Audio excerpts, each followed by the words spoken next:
Yeah, yeah, yeah. Oh, yeah.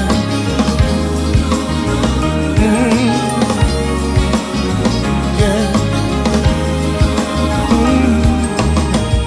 Born and dead, saved by love, count my blessings from above.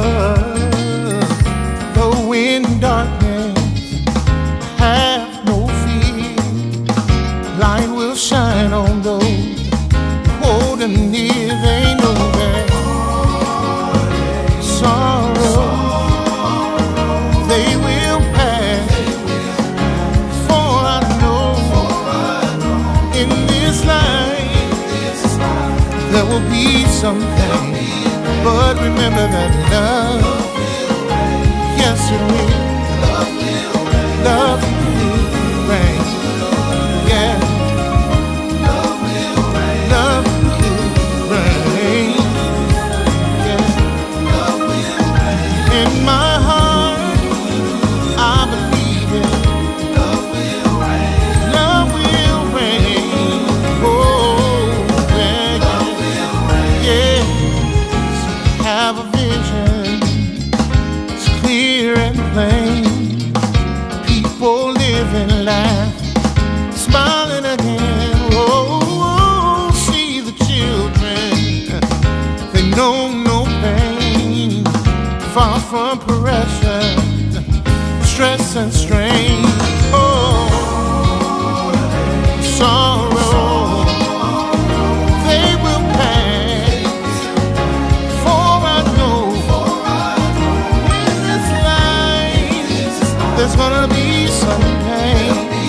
But remember that love, yes it will. I know.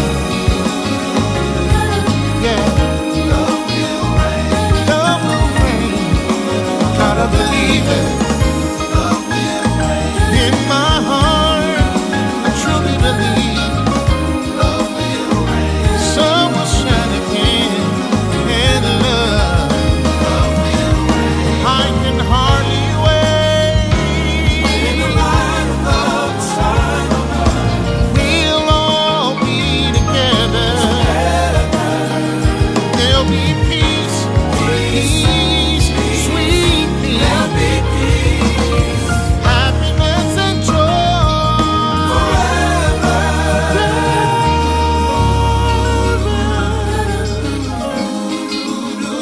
Oh, yeah.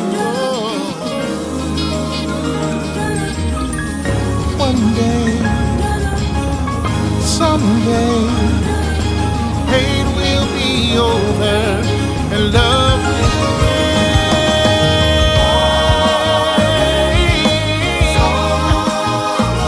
They won't last, for I know in this life there's gonna be some pain. But in the end, love will reign. Yeah.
Good evening across all platforms.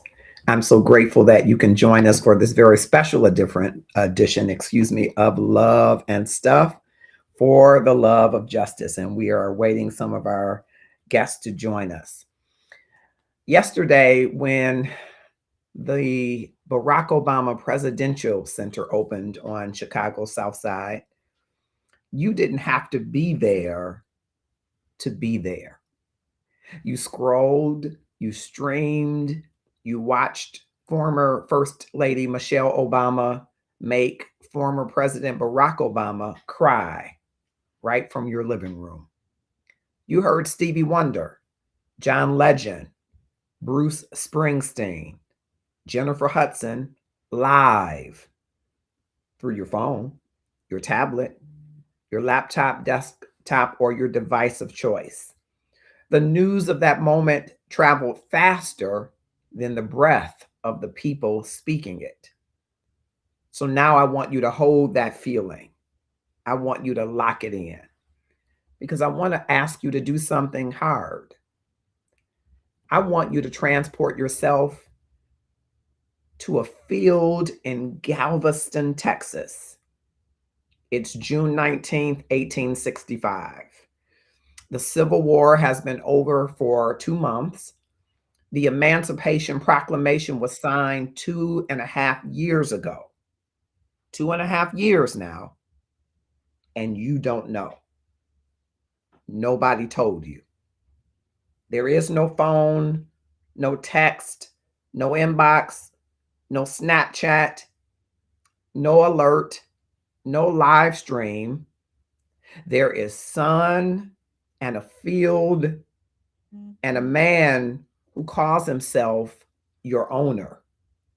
And he knows, or he may know, and he may have known for a while. But he has been getting one more harvest out of you, one more cotton crop, one more season of stolen labor, while the law of the land says you were already free. Freedom from you, my friend, was withheld because freedom cost money. That is Juneteenth. It is not merely an opportunity to barbecue or eat watermelon. It is not a flag. It is not a mattress sale at the mall or your favorite furniture store. No, Juneteenth is a receipt. It is the receipt for what happens when economic interest gets to decide when the truth actually should arrive. It is the proof that in this country, the news of your liberation can be sat on, sold off, slow walked, and slid into a drawer. And the people who profit from your unfreedom will never volunteer that you can leave. So on this afternoon and evening on Love and Stuff for the Love of Justice, the special edition, the question is the one the calendar forces us to ask every June, and for many every day. Who's still sitting on your freedom? Because look where we are in 2026. Have you thought about where we are and its relationship to where we've been? On April 29th, the United States Supreme Court handed down Louisiana versus Calais, a 6-4 decision that civil rights advocates say sharply limits the use of Section 2 of the Voting Rights Act, the spine of every fair map and every fair map fight since 1965. In her merits dissent, Justice Kagan warned the ruling renders Section 2, quote, all but a dead letter, unquote. The ink wasn't dry before Tennessee's legislature called a special session and cracked Shelby County, home to a majority Black Memphis, into 3 different districts and moved the state, in the words of reporting on the new map, from 8-1 Republican majority to a 9-0 Republican majority. Louisiana's governor declared an emergency and suspended the May 16th primary mid-election and ordered the legislature back to redraw after more than 100,000 voters had already cast early ballots. And Alabama is back in front of the courts. The maps are moving.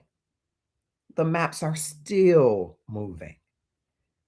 And the people whose votes those maps were drawn to dilute, most of them are finding out the way folks in Galveston found out about their freedom, late and from somebody else. Then in May, Congresswoman Yvette Clarke, chair of the Congressional Black Caucus, sent a letter to more than 250 corporations, many of which had publicly backed voting rights and racial justice. The letter was sent to them urging them to oppose redistricting, to oppose those efforts that lawmakers called coordinated efforts to silence Black voices at the ballot box. Many of those same companies spent 2020 posting Black squares and quoting Dr. King. Clarke's message was plain. Corporations that have profited from Black consumers, relied on the genius and strength of Black workers, and amassed wealth from Black communities cannot look away while Black political power is dismantled in plain sight. She called it putting corporate America on notice.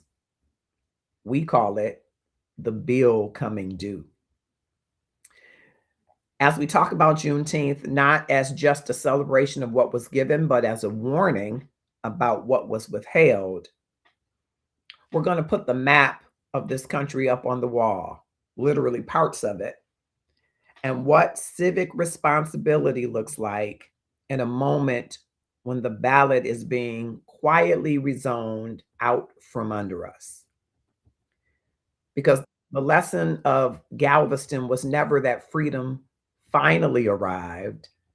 The lesson is that somebody had it the whole time and they didn't say a word. I'm Marcus Holmes. This is Love and Stuff. And this is a special edition for the love of justice.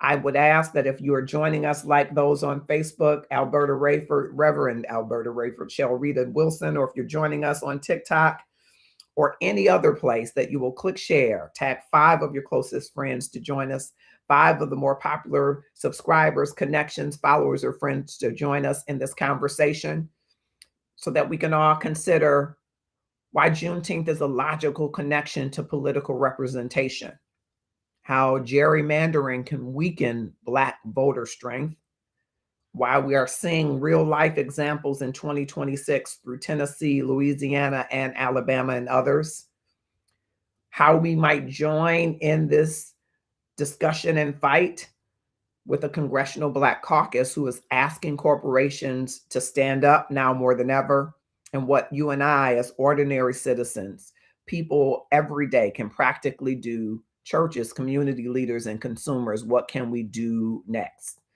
As a disclaimer, the maps that I will show are not the legal final maps. These are maps for practical efforts and discussions. And we're not going to declare a state or a company solely complicit, because there are many ways in which people can respond. We are not implying that all Black voters think alike, because we don't. We're not a monolith.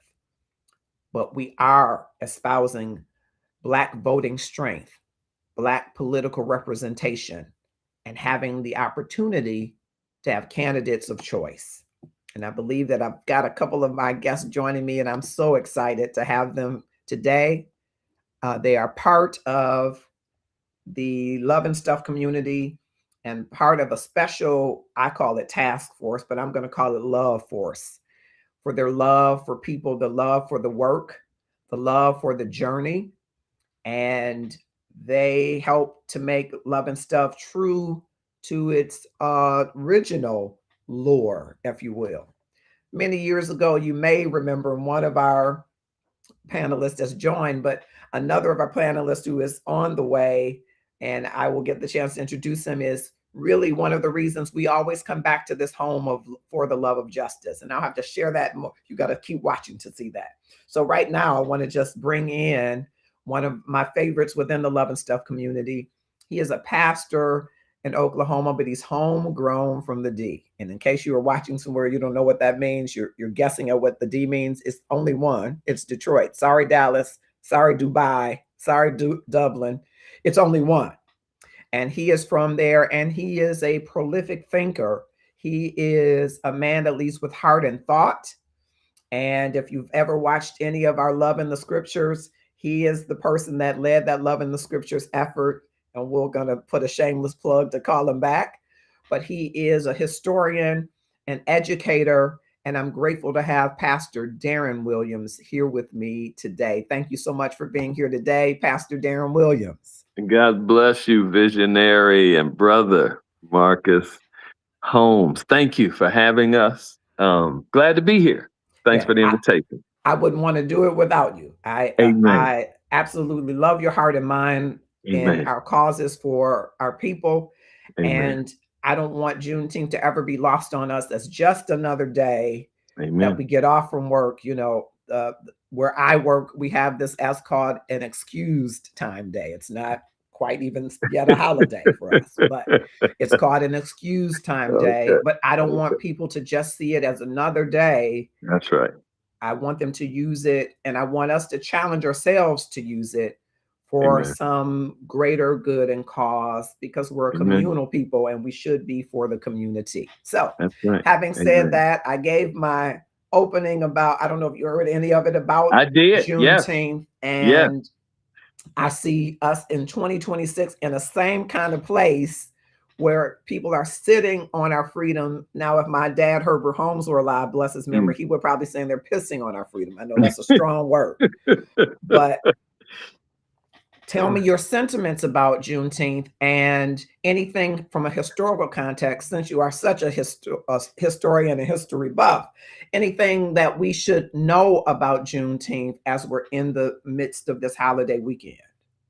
Let me do this. I need to apologize first for my tardiness, because I just saw a little while ago Eastern Standard Time. And so I was caught in the time zone mix. And so I signed in while I was on my way to the house. And so I'm on my phone.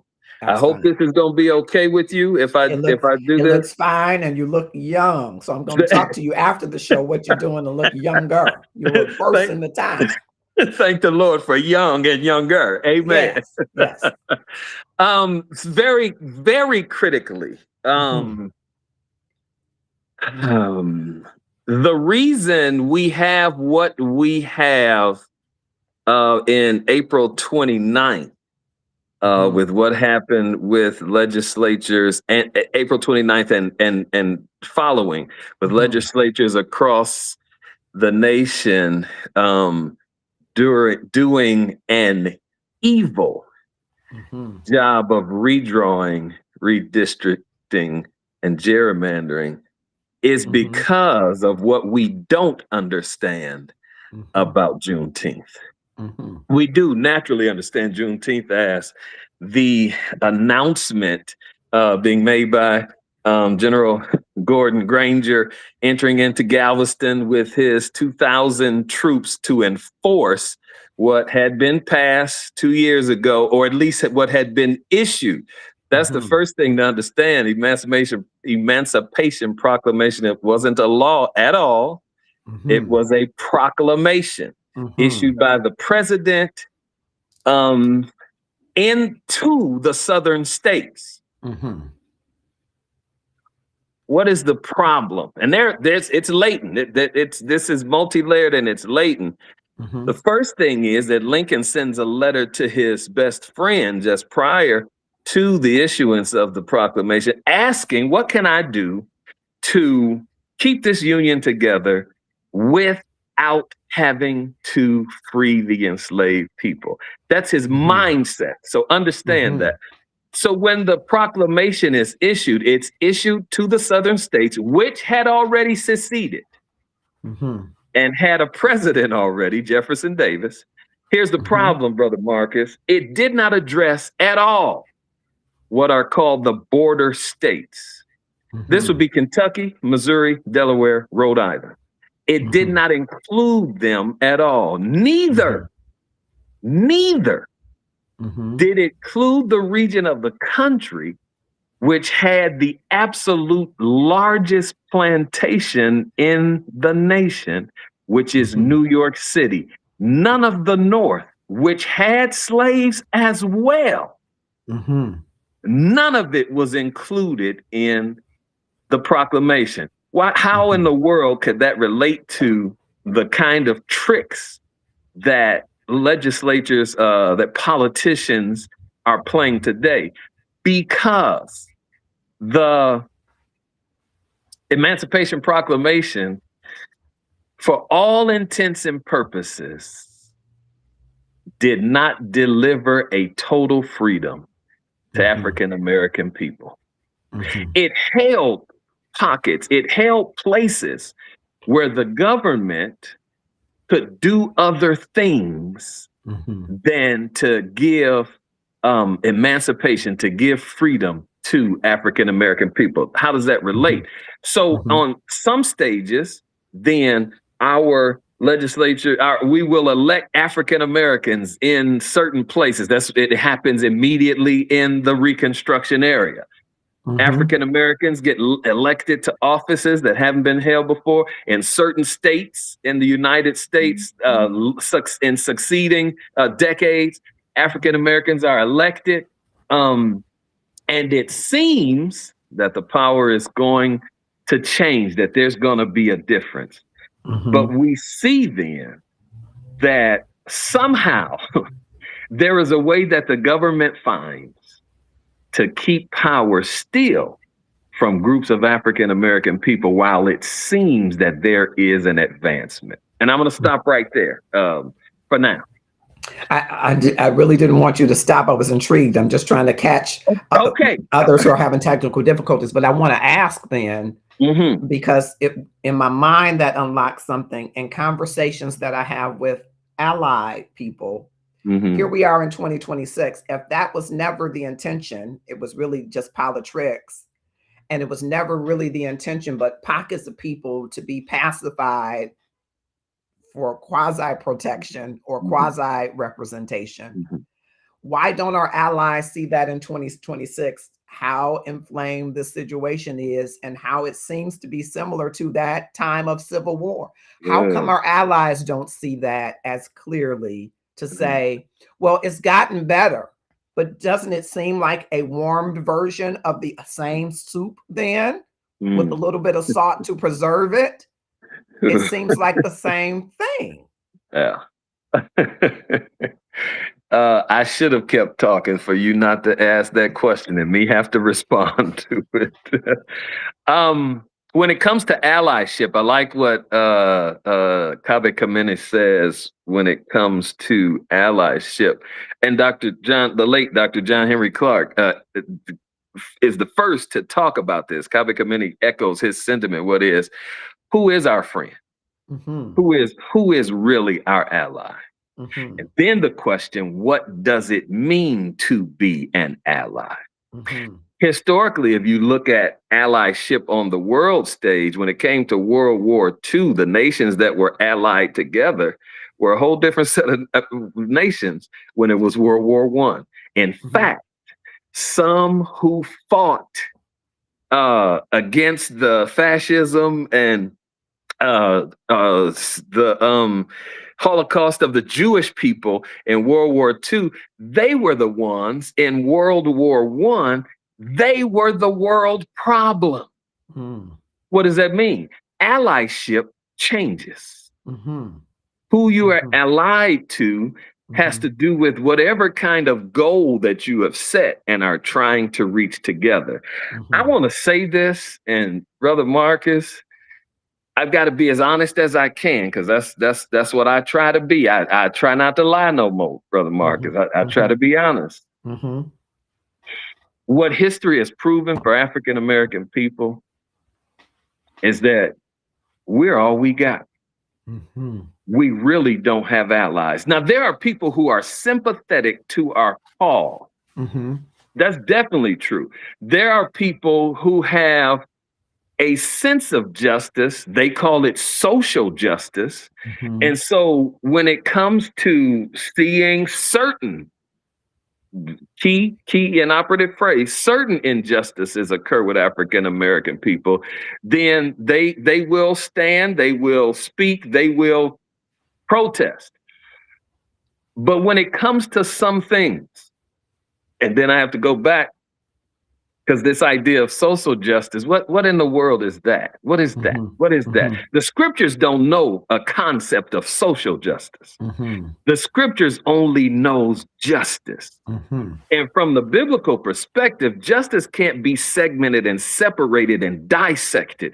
Justice, from the terms connected with it, shalom in the New Testament, and the word peace from the New Testament, it's a concept of a wholeness, a total and complete reality of what comes from the presence of who God is. Just one of God's own attributes is actually justice. So I'm saying to that, and this idea of social justice, which is a term that's given to us as African Americans, it's political terminology that has been given to us that pacifies us, because what does social justice concern itself with? Well, it's wrong for people to beat you upside your head. That's a matter of social justice. It's wrong for people to call you the N-word. That's social justice. So whatever those blatant displays of injustice, social justice concerns and addresses itself to that. But when it comes to those matters that keep us in the position that we are as African American people, when it comes to economics, when it comes to education, when it comes to politics, what we're talking about right now, it's hard. We are hard pressed to find advocates, allies, friends, agents, and agency with other people in those major areas. And that means then that we're going to have to re-examine and reevaluate what allyship, what being an ally is. And of course, I got my own idea that we are our own best ally, but we've got to rethink that. Why? Because the same powers, guess what happens with our allies? When these discussions about redistricting happens, when the discussions about what's going to happen with the future of African American people, guys, our allies are invited to and attend those meetings. They are aware of what is going to happen to us, and this seat at a table thing, they're at the table. Which is why, and here I am throwing out something else, we got to look at this seat at the table thing again. What is it if you're there, but you don't get to decide what you're going to eat? What is it if you're there and the menu, you don't have any say over the menu? And and so that allyship, I think, Brother Marcus, we got to really look at that again, because we're so late. We're so late in the game. We have to be able to see that there's some other reasons why we are still here after all that our ancestors did for voting rights, for freedom itself, but for voting rights. And we get voting rights, and watch that again. That was the biggest trick played in front of our face. What was it called? It's never called the Voting Rights Law, because it's never been a law. It's just been an act. And I will say, Brother Marcus, as late as we are in the day, we have to be able to clearly see that the actions, the way we have been acted upon, seemingly now is very clear that it has never intended to give us an equality and a freedom that has been promised in the documents and the themes of what this country is about. We're talking with Pastor Darren Williams and expecting some others to join us, but if he is the only one, we'll be just fine, can't you tell?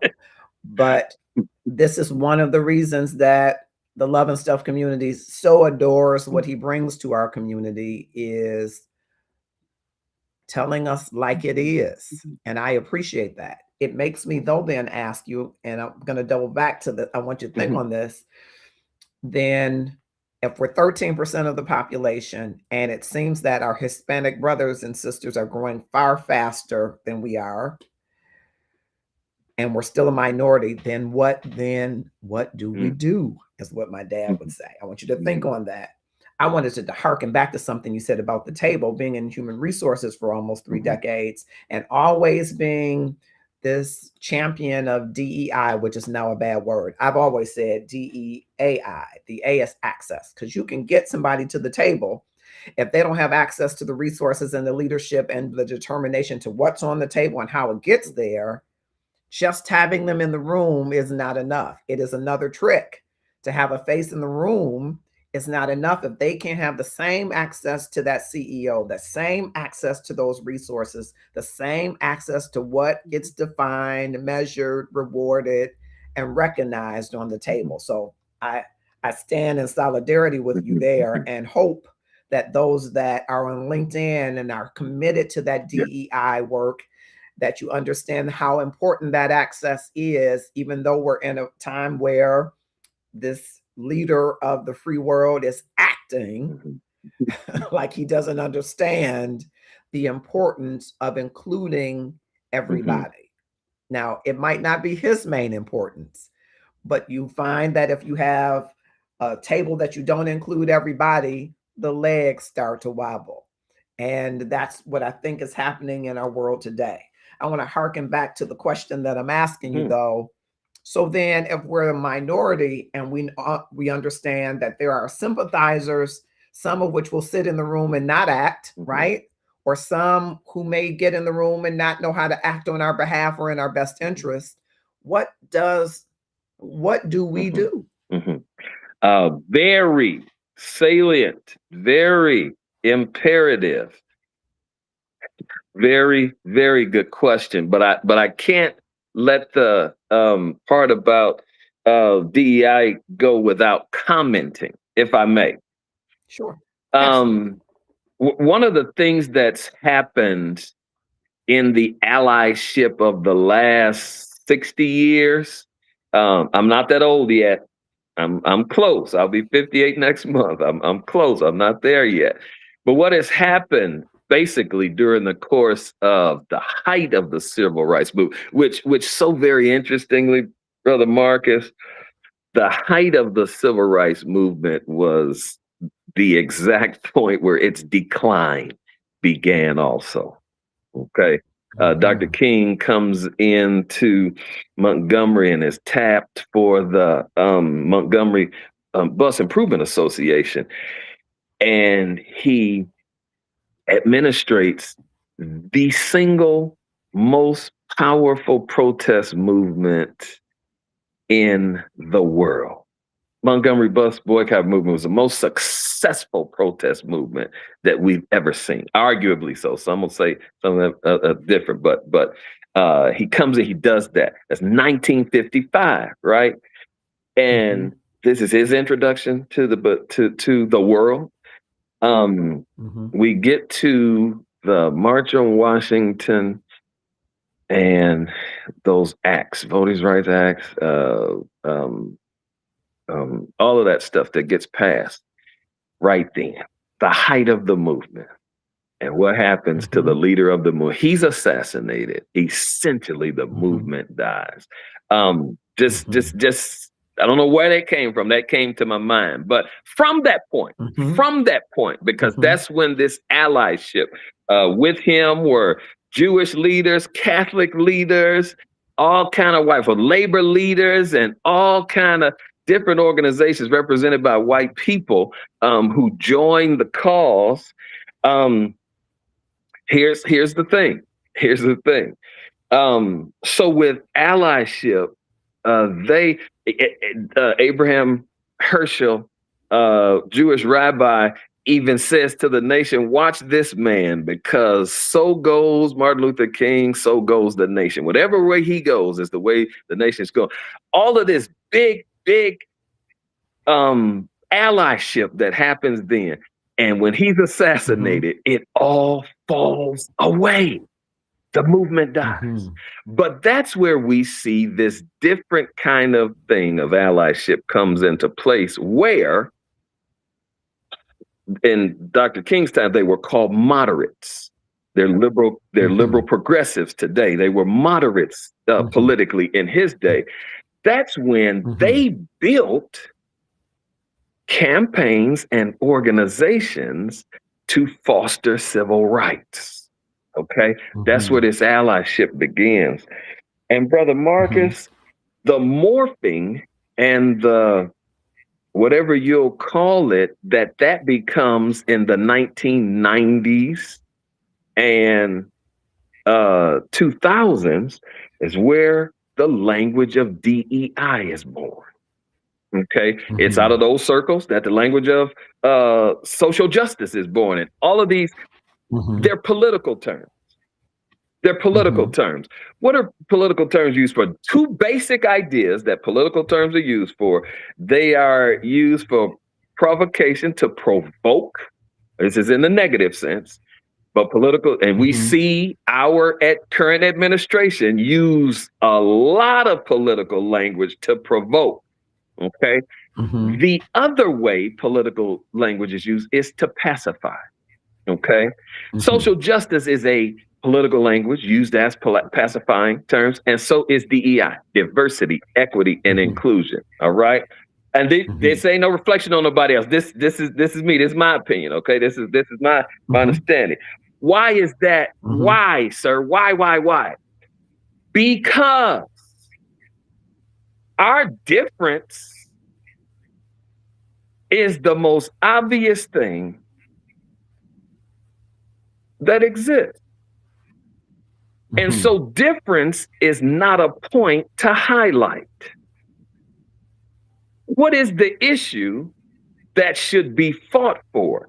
What's most important about me is not my difference, it's my identity in the first place.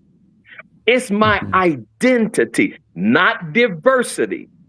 It is my identity. Every people has an identity. Every person has an identity. It's not the difference about us that is important. It's who we are as an individual with an identity. And so I'm suggesting that the push for that should not have been about diversity. It should have been about identity. What's the other issue? We got equity and we got inclusion. Equity is the best word that comes in that political definition. It's the best word because it at least has a sense that there is something that really has to be done in the country about the people in the country. All right. It's the recognition that things ain't going right. Okay. We're not doing this right. We're not treating people right. We're not seeing them right. Because if you just don't let me say that. We're not even seeing them right. And so equity, that's a sensible concept when it comes there. But then inclusion, that's the problem. That's a problem. What's the problem in inclusion? You built this. This is your building. This is your table. This is your agenda. If all you're doing is including me, but have not brought me in on the building, discussing, or deciding anything, you including me does not benefit me. Now, how does that work? So we all build this, we all design this and decide what's going to happen. We're going to invite you in. So if it ever is said, we can always say, well, we had him there. She was at the table. But if I don't have an input on the agenda, if the goal setting doesn't include my opinion and my idea, what have you really included me on? Could it be more identity, equity, and determination?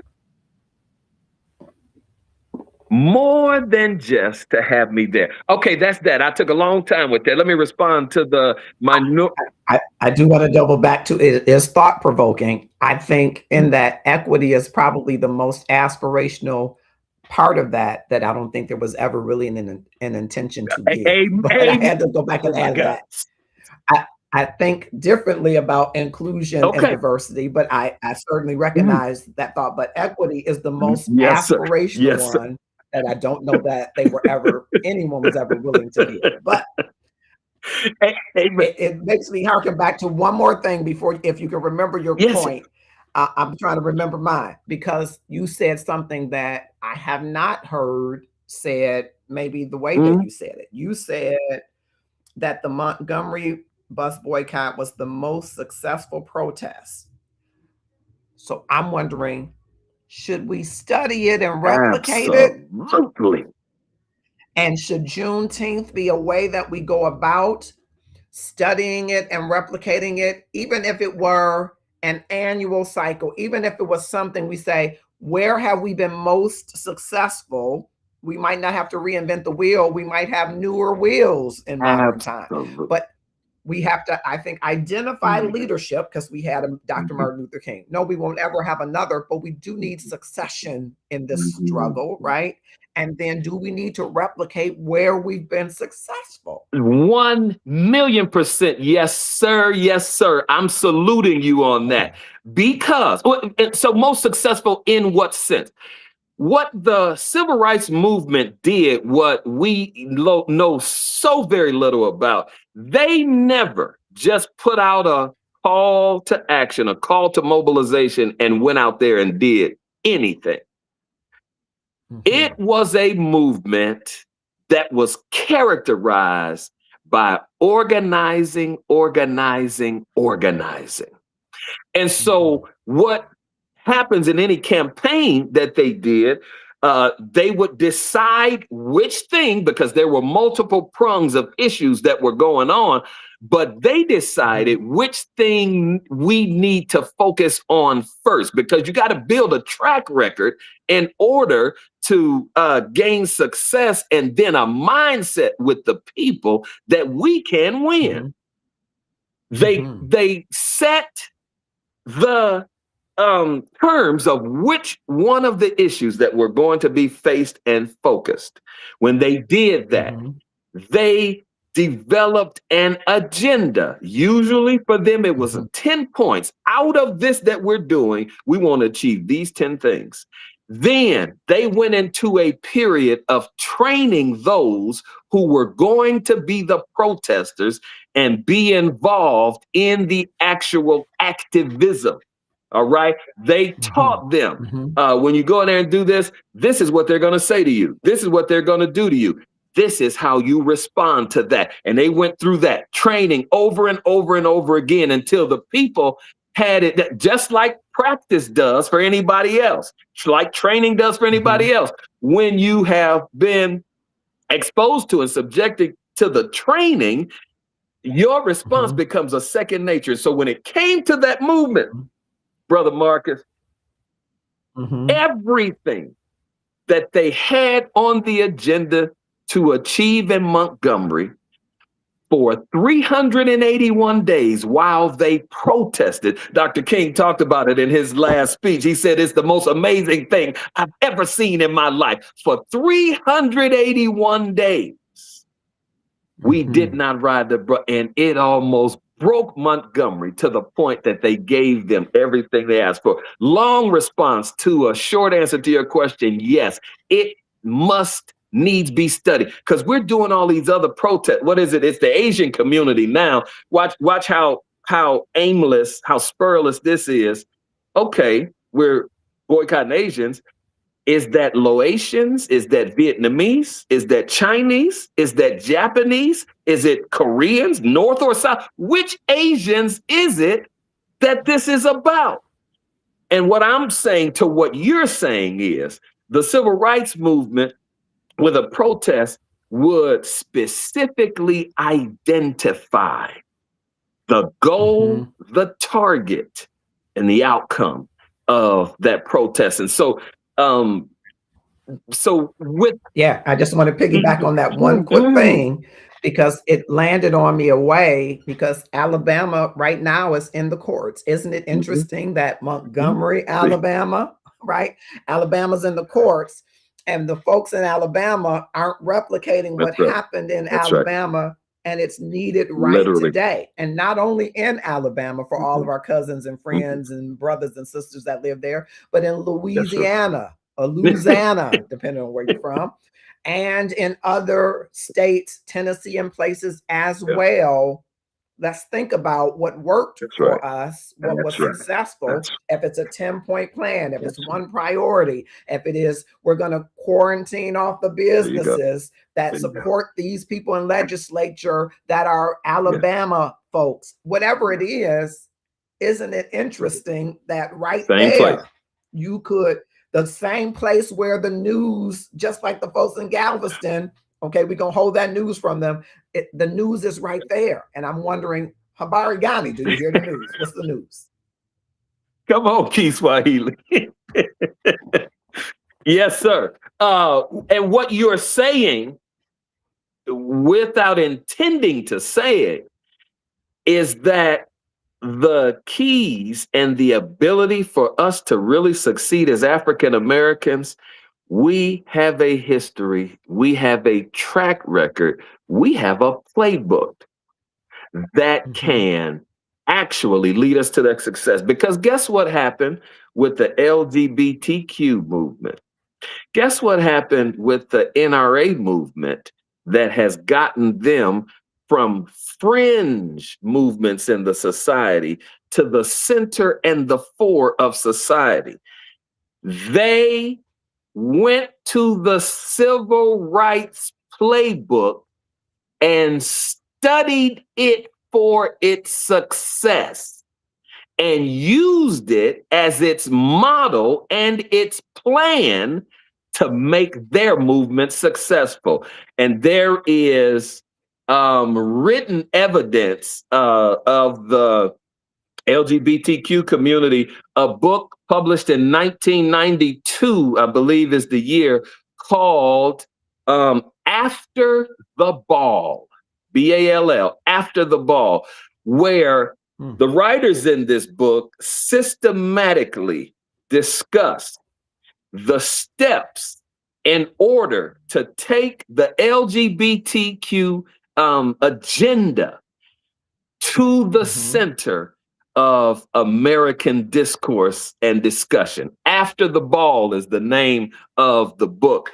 Check that out, because their recognition, and I'm trying to remember if this was written in the introduction of the book itself, where it talked about how successful the civil rights movement was, and that's why they are using the agenda of the civil rights movement. And so, yes, sir, looking back at our past victories will be a key to us with future victories, if we choose to say that. But to the question then, minority status, 13%, Hispanic community increasing. What are we gonna do? So here I go again, Brother Marcus. I literally, this is June, two months ago, I brought this question up in discussion with some colleagues. just like I think we need to reevaluate allyship and reevaluate DEI, we got to reevaluate this 13% of the population number. Why? How is that true? This is 2026. That's given as the statistic for how many of us there are. When I was in college 25, 30 years ago, that was the statistic that was given for the African American population then, 13%. When I was born, 1968, that was the number given as the percentage of the population of the African American community then. It was the number, I remember out of Jackie Robinson's book, I Never Had It Made is the name of his book. That's the percentage, 13% of the US population was given for us 1954, whatever his right. That was the number that was given then. Brother Mark, you and I know in our own communities enough African American childbirth to have moved that statistic. Personally, we know that much, that many people. The reason for these abortion clinics being put in our neighborhoods since the 1970s is because we were having children at such a rate that it threatened the white population of this country. Dr. Frances Cress Welsing, check her out. Genetic annihilation is her explanation for the fear that white people have of how many children Black people were having.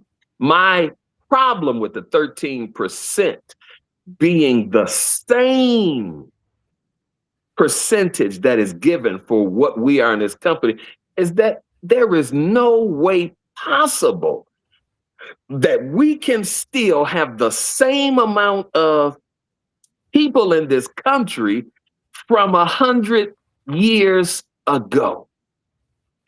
It is impossible. Thank you, Peebo Bryson. Shout out to Peebo Bryson. It's impossible, Peebo Bryson says. It cannot be a true statistic. It cannot be. And so I'm pushing back on that. Going to your point, let's say it isn't. What is the true statistic, number one? And number two, does that play in a majority minority situation? And to the question, then what do we do? Yes. I'm coming to the question. What do we do? I haven't lost sight. Back up to your first question. What is it? I think the more salient question, more critical question is, how do we determine what it really is? I think that's where we really are, because we can't get to the number, to what it is, until we determine how to determine what it really is. I think that's where we are. Because one of the things that's happening with that, Brother Marcus, is you got our prison population where some 2 million prisoners, I think there are in the United States of America, which is 25% of the world population, but it dwarfs the rest of the world in prison population. But 70% of that, I think it's high 60s to 70% of that are African Americans. Okay. And just the other way. So I think it is in determining how many of us there really are. Okay. I think it is known. I know it's known. It's got to be known. Okay. But for us to know, all right, because the reason for making us believe this is only how many of us there are is to keep us to prevent an uprising, because numbers is the major force that will go in any type of revolution, any type of uprising on that order. Let me say this, brother, but I gotta say it. Because it's what we're talking about. We talk about Emancipation Proclamation. We're told that it's they're trying to determine whether we can continue to have people as slaves, and And so this question of just enslavement itself. Let me tell you, Brother Marcus, what, as much as anything, and probably more than anything else, influenced what's his name, Lincoln, to have to do something about them slaves. Brother Marcus, it was the uprisings. It was the revolutions that were happening around the country and in the Caribbean, where white people were getting killed in these resistances of these enslaved people. That's what influenced, to a great degree, the Emancipation Proclamation. I just had to put that in there because what I'm saying is the country has a memory that we as African Americans don't. Okay, the country remembers a lot of things that we don't. We don't even know about those resistances and revolutions. Why? Because the nation kept that hidden information from us. Because when the people knows what they have been capable of and what they have done before, just like you said, studying the successful protest movement. When the people have a sense and a knowledge of that, they know what they can do and will do again. And so I think those ideas play into keeping us, reporting that we are just 13% of the population. The question then, as Hispanics, the Hispanic population is increasing, rising rapidly. What do we do? There's a couple responses to that. I'm gonna give one. And then give an idea. I think my idea first is that everything every other people in this country has gotten, the African American struggle is the seedbed for all of their success. So what we see with the Hispanic community, what we see with, again, LGBTQ, what we see with people with disabilities, all women, all other movements in this country, the civil rights movement, the struggle for African Americans, that continues. It is at continuum. It is the seedbed for everybody else's. I say that because, and then of course you have the history of the Chicano movement and how they all join in with Dr. King as well. They look to Dr. King as well. I say that with this idea. This is the idea. People have to remember that they owe somebody.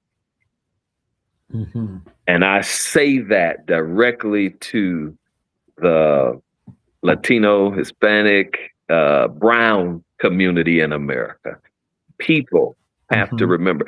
I watched 2 weeks ago, might be 3 weeks ago, an Asian American, and I think he's a legislator out west, who literally enumerated what I just said to you. He literally enumerated all of the things that African Americans did and the way Asian Americans and other people in this country benefited because of African American people. All right. And so I'm this ain't me just going off on this. I saw this and then an Asian woman also did the same thing. And so people should remember that they owe somebody something. So what should we do? That's the question that you asked.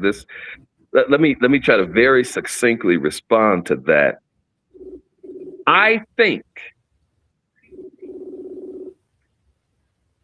we cannot abdicate our fight and our struggle. We cannot. We have to continue to do that. And I think, and I say this, I think that others who can and want to join in our fight, I think we should let them do that. Is that, I think that's brilliant. I don't know if it's novel or not, but I think it's brilliant. I want to know though, does that mean there's should be a new model or framework or structure for allyship? Does that rise to that definition? Is it allyship? Is it partnership? Is it reparations? I don't know what it is, but how do we go about engaging these other groups, populations, movements that have built on our backs, literally, the success, their freedom, their access, their benefit? How do we go about that? I think that is brilliant. And when I say, I did a video a couple of years ago when Juneteenth started to get resurgence about amalgamating the who. It's one of the ingredients in my Juneteenth root is amalgamate. How do we who are we talking about? Who are we organizing? Who is strategizing? Who is mobilizing until we define who that is? Because, we get caught in this, well, it's just Black people. It is primarily Black people, but think about how expansive that word should cover and mean. And so then how do we amalgamate? How do we gather together the who? I think that's brilliant. And I nominate Darren Williams to put this framework together, which I think is more than the manifesto I envisioned, right? It's a framework to say, you have a stake in this that you've already gotten a return on the investment from, and we were the main investors. How do we do that? Again, Doc, there's multi-layered in the response to it. There are two paradigms that come to my mind where I think we exist. We don't travel between them. We do exist between them at this point. We should be traveling between them. The children of Israel are out of bondage. They are desert travel bound. On what they call the backside of the desert are the Midianites, Jethro. Other translations, New International, call them Ruel. He becomes Moses' father-in-law. The children of Israel are leaving a place. They are, I like to say when I talk about it, they are going from and going to, but they don't know how to get to. Moses goes to his father-in-law and he says to him, one of the most beautiful passages I've ever read in my life. He says to Jethro, he says, we are going to where God has promised us. And he said, God is going to do us good. He says, but we don't know the way. This is Moses to Jethro. He says, King James language, if you will go, he says, if you will go with us and be to us instead of eyes. In other words, if you'll go and show us the way to get there, whatever good thing God has done to us, we will share with you. What is in that? Or in this discussion, who is who? We are not Moses and the children of Israel. We are the Midianites. Because we know what the terrain of the American experience is. We are, I don't like to use the word victims of, I like to use the word objects. I don't say we were victimized, we were objectified. We are objectified by the experience, the worst experience of what this land has produced. And for anybody, as I shared just a moment ago, people have looked at that, looked at our struggle, looked at our plan, looked at our movement, and have made themselves successful to that. What am I saying in that? So the two poles we are traveling between, the first one is people should recognize who we have been and who we are in this country.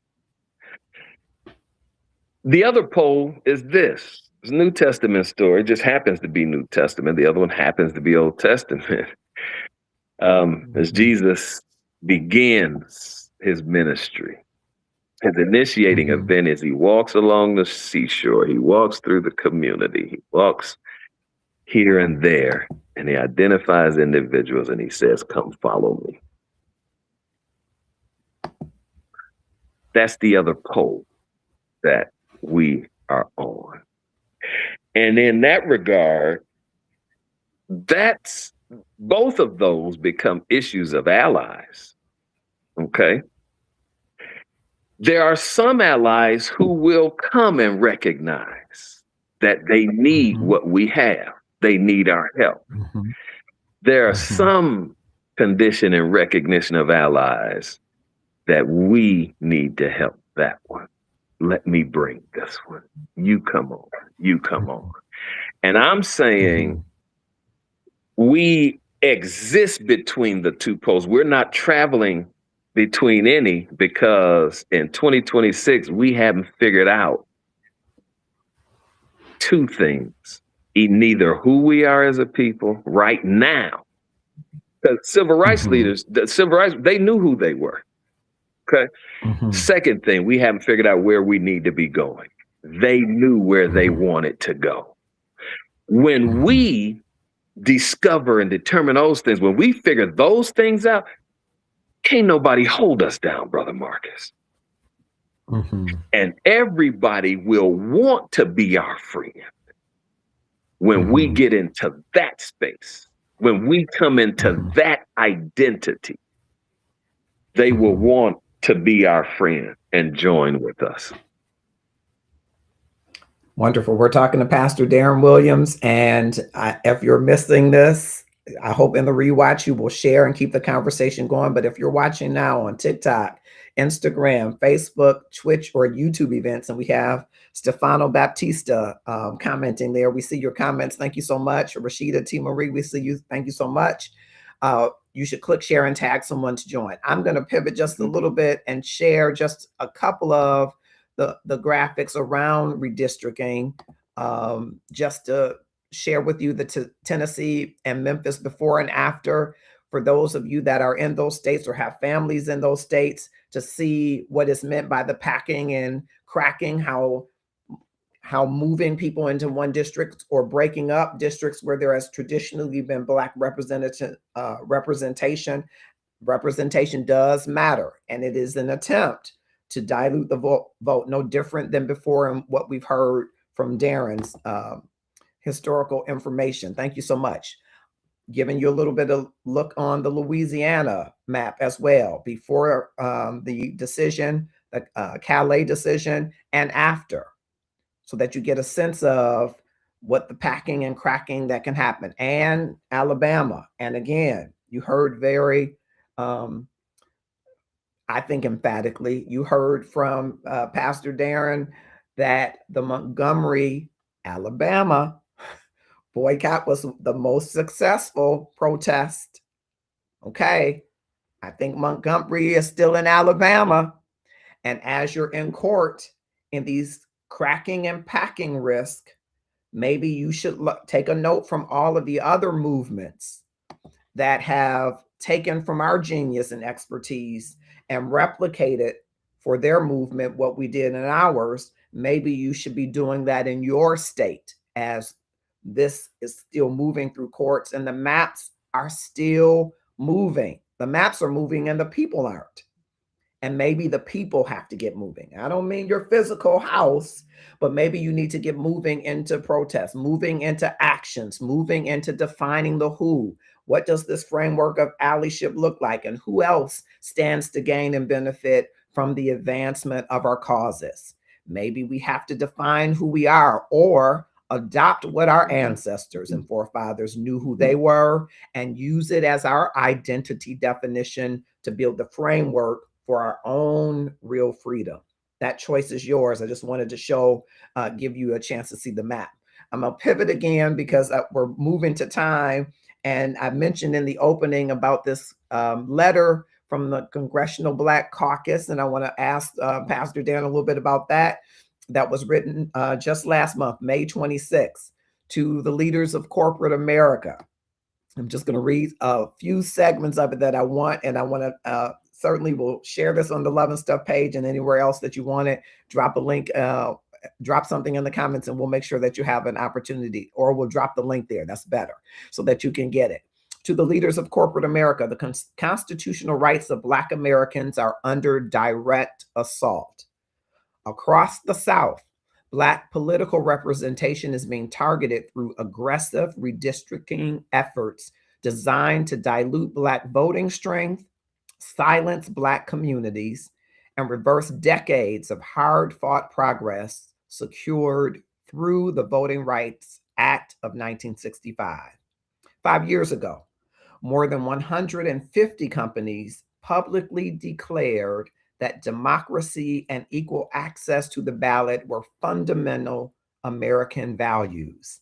In a letter to Congress, businesses across the United States called for strengthening the Voting Rights Act to prevent voting discrimination and ensure that, quote, voters of color who remain the targets of voter suppression have equal and unfettered access to the democratic process, unquote. Reading down, skipping a little bit, free and fair elections are not separate from economic stability or corporate success. Strong governance depends on representative democracy, public trust, and equal participation in our political systems. When voting rights are weakened and entire communities are systematically denied fair representation, the legitimacy and stability of the institutions that underpin our economy is weakened as well. I'm going down. Many companies that previously issued statements after the murder of George Floyd pledged billions toward racial equity initiatives and spoke forcefully in defense of democracy following January 6th, now face a defining test of whether those commitments were rooted in principle or convenience. I could read on, and I think I won't. But that is something I wanted to ask of many things. She closes, Representative Clark, who is the chair of the Congressional Black Caucus. History will remember this moment. It will remember who stood in defense of democracy and who chose silence while the rights of Black Americans were rolled back in plain sight. Now, I don't know if those billions of pledged dollars, that's what I want to talk a little bit about. Billions sound big to most of the average American folks. Billions sound like the start of reparations. Billions could be many things more than a pledge. What should the average, ordinary, everyday Black citizen, Black church, Black community, Black block club be saying, similar to what we hear in this letter, to the corporations, some of them billion-dollar corporations, that we consume goods and services from every day?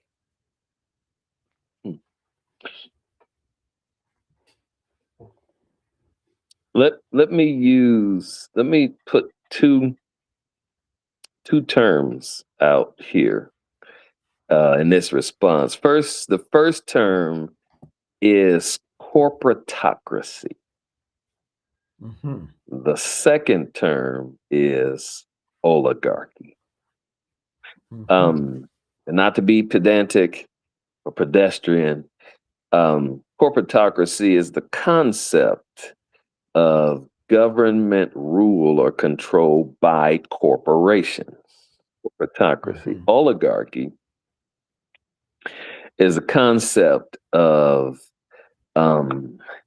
a wealthy and ultra wealthy cabal or small group of individuals who influence and or control government. All right. I bring those two terms in because since the 1970s, at least in the United States of America, well, so I need to put another term, representative republic.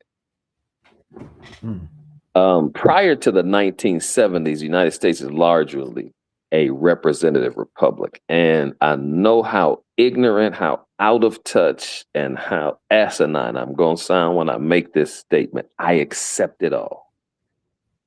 The United States of America has never been a democracy. Mm-hmm. Democracy was the experiment that was to be this nation. Mm-hmm. This nation begins and has existed as a representative republic. What is a representative republic? Where the citizens elect representatives to govern, to make laws, and to govern the republic. Why are you saying that this representative republic is not a democracy? Because when you pledge allegiance to your flag, you acknowledge the same thing. I pledge allegiance to the flag of the United States of America and to the not democracy for which it stands, but to the republic for which it stands. That's what this nation in its ruling chart, and we're talking about voting, all of this, that's representative. When you vote, cast your vote, all of this stuff that's happening with the voting, that's the representative side of the Republic of the United States of America. Democracy, on the other hand, the word demos, the people, ocracy, rule. That's never been a reality in the United States of America. Democracy is supposed to be a government by the people, of the people, for the people. Never, ever, ever, ever, ever has it existed on these shores. It just has not. And for whoever will argue that, contest that point, you show me where. Okay, so that aside. And so in this representative, what has been representative republic has now become, since the 1970s, corporate interests have been in control of the United States of America. All right. And I'm broad strokes. I'm taking broad strokes with this in the interest of time. But what we have had in the last 3 election cycles is a real reality of an oligarchy. So let me back up first. Let me back up when it comes to the issue of corporatocracy. I'm going to show you what has happened with that.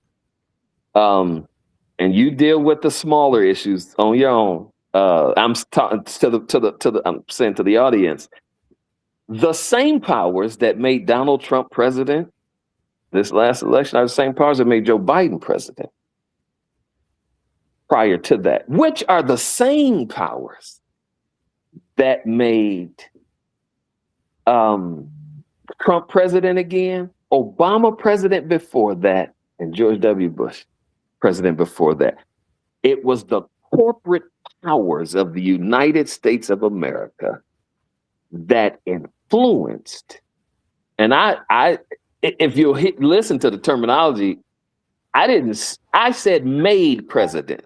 Okay. And I'm putting that out there. I'm putting that out there that way. So when it comes to this letter, then The only way that you can have a corporatocracy of a nation, let me say this first. The only way you can have a corporatocracy of a nation is not the influence of corporations over the administrative branch alone. More than influence over the administrative branch, corporations have to be influencing the legislative body of the country, where the laws are made. Okay. So when I hear that the Congressional Black Caucus is writing this letter to corporations in America, I'm like, okay, really? The thought is good. The idea behind it, okay. All right. And you're asking, what should the rest of us do? Let me tell you what I was listening to earlier today before I came to the show here, Brother Marcus. I'm listening to a show where this podcaster calls, this is her terminology, she calls them the PayPal Mafia. Okay, I'm going into oligarchy now. What she's talking about is, and I used the word a moment ago, cabal, C-A-B-A-L, that is in the president's. A couple of them are cabinet members, but these guys are exclusive advisors to the president of the United States.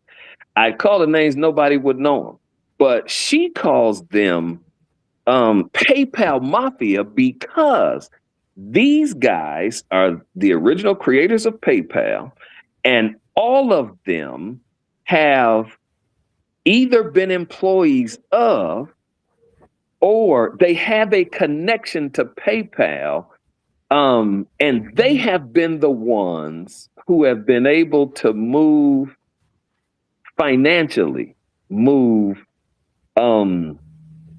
things in our administration. The one of the quotes that this podcaster makes is that the vice president, J.D. Vance, wouldn't even be in politics if it were not for this group right here. Okay. So I'm talking about cabal there because what the things that she goes into explaining about the influence and immeasurable influence that they have, not just on the person of the president, but on the office, the executive office of the United States. But not just that. She explained that when one of these guys, the founder of, I'm going to say his name, was the founder of what's this group? PayPal, Peter Thiel. She said prior to starting the country, before the launch, they met with every 3-letter agency in the United States of America in terms of designing what the impact and influence of their company, PayPal, would be. All right. So think on that. So when I hear the Congressional Black Caucus writing this kind of letter, your question, let me just respond to your question. After all of that, your question is, what else should we do? How should we be responding in like manner? That's what the question is. Is that right? What should we do? Here's what they said that company should do. And if it is performative, if it's perfunctory, if it is suspicious, if it's deceptive, then what should we do who maybe aren't bought and bred by corporate organizations and fed by them? What should we do? Because we're buying their stuff. Yeah. This, Brother Marcus, which is the same thing that I say about our voting, because I think the way we vote as African Americans lacks the real power that voting should have. But the same kind of power, I think, is the way to respond to this. Me shopping at Walmart or not, Doesn't mean anything. 10 of us shopping at Walmart or not.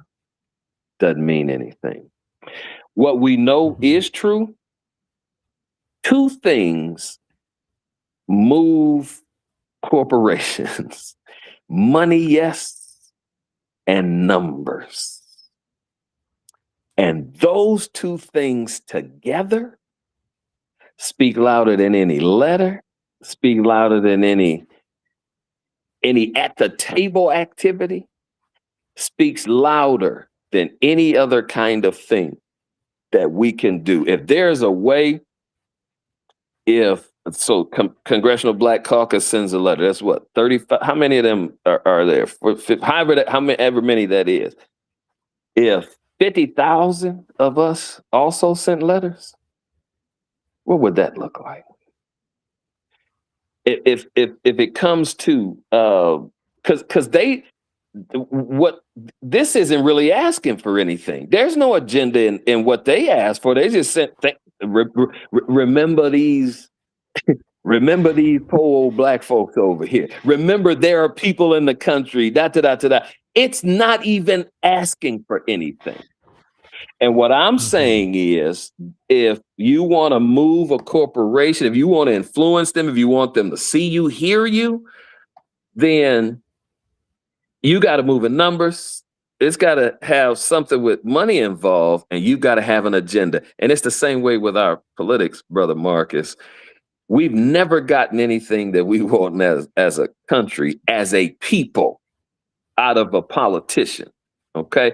We've gotten some things, sure, some things have happened, but we do not vote as a block. And guess what's true? You don't have to be in the same party to vote as a block. We do not give an agenda to anybody that we're sending to any office, not even our own people. We don't tell them what we want. We'll talk about what's happening in our communities when we go to these town halls and these things, but we don't go and say, this is happening. This is what we want you to do to it. This is happening. This is what we want you to do about it. This is happening. This is how we want you to address. We don't do that. And the other thing, because this is what candidates, this is what politicians listen to. Same thing. We don't put any money into the campaigns of people who are running in a way that makes them turn around and listen to what we have to say. The reason that the PayPal mafia is getting to do, and Brother Marcus, have I talked about some of the stuff that these cats are doing in the United States of America, outside of all of legislation and outside of all of what the government is, because they are instructing what if I told you what it is, you may not even believe it. But what's the point? These guys have put so much money in the campaign of Donald John Trump. He's got to listen to what they say. And whether it's the president or whether it is the county commissioner, if you in enough numbers have put money into that campaign, that's how you use your voting power. Those candidates, when they get into office, they want to hear what you have to say. They have to listen to you. They know they do. And they got to respond to what you're asking them for. So that's what I say to that. In enough numbers, we got to follow behind or follow the dictates of the Congressional Black Caucus, and shame on them that they have not asked us or instructed us to do that very same thing. Yeah. And just to read, I think that they could have shaped this better. They say we are calling on corporate America to publicly reaffirm its commitment to voting rights and equal representation by issuing an individual or joint public statement condemning efforts to dilute Black voting strength and dismantle the protections of the Voting Rights Act, number one. Number two, reporting on corporate political spending, which I think will, tell on them a bit. Contributions and relationships connected to elected officials, organizations, and efforts advancing discriminatory redistricting schemes or attacks on voting rights, and accepting an invitation from the Congressional Black Caucus to participate in a national convening alongside civil rights leaders, advocates, and movement organizations to discuss the urgent defense of voting rights and Black political power in America. So numbers, I think, certainly should have been in this reporting portion and other, demands. But I think, again, it's telling that they would be asking for that because they know in some regard where they're making political contributions and how some of them may even benefit or not, But absolutely, absolutely. Well, I think in summary, because we're right at our time, I think we have to know who we are and we have to learn from our history. It's not too late. It's late in the hour, though, to learn from our history of where we've been successful, invite others to join in, and make sure that it is us in numbers and economic power. Is there anything else that you would add to that so that we make Juneteenth more than just something we commemorate and say, boy, it took them 2.5 years to tell us about something they really didn't want to do? What do we do moving forward? Anything that you would add to that? Underlying all of that, which would be, to my mind, the activating power in it all, is that we've got to love ourselves again. And we have got to believe in ourselves again. I love what I heard David Banner say some years ago, and since I heard it, I've adopted it for myself. It says that I'm gonna love us as Black people, and I'm going to do better loving us as Black people. You see, Kamal Williams, the associate producer for Sports Talk, Kamal Felix says, Brother Williams, we need your show to come back. I don't disagree with that. And I didn't even time it. I didn't even pay you to do that, Kamal. So see, you got a check coming. Pastor Darren Williams, it's always a pleasure having you. And I see some activation points that even the Love and Stuff community should align ourselves with to help to promote. And I'm sure that, as you lead in this work, that we have your vote of confidence and your voice to pen so that we can spread this word until we know who we are and love who we are and learn about how powerful we are. Because wouldn't anybody try to stop you if you weren't worth something? That's what my dad used to tell me. You must be worth more than a quarter if they're trying to stop you. There must be a reason that all of these politricks and these efforts to diminish who we are or to control who we are must mean that they know something about us that we haven't embraced in our identity ourselves. And so on our mission to up our love game, it's love to God, but God also wants us to love ourselves. He says, love your neighbors as yourself. On those 2 commandments hang all the law and the prophets. So therefore, we decree and declare that we should be loving ourselves. But do we know who we are? Do we know whose we are? Do we know that we're born straight out of love with a purpose to not only love, but to be loved? And I hope that you will join us, that if you're watching, whether you're on TikTok or YouTube or Facebook or Instagram or Twitch or any of the platforms that we're on, especially Facebook and LinkedIn, that you will consider that as your marching order for Juneteenth. Who are you? Who are you meant to be? Who are you meant to love? You're part of who you're meant to love. And how does that show up in your identity, equity, I'm going to say diversity and inclusion, in this world?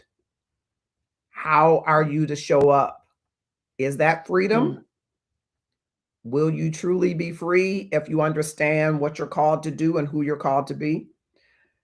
Get on that journey and find out, and take 10 or 1,000 people with you, or 50,000, so that we can stand together and stand up for what we know is right, instead of waiting for others to do the right thing for us. I'm Marcus Holmes. Love and stuff is what I love. And if this resonated with you, connect with us on any of the platforms. Connect with Darren Williams on any platform. Hopefully he'll be connecting with you on Facebook again. Amen. But we will certainly thank you for being here today. Our other folks didn't get out of traffic and other places that they are, but this happened just the way that it should. And I'm grateful for it and grateful for you being here. Thank you all for joining. Take care. Right.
Yeah.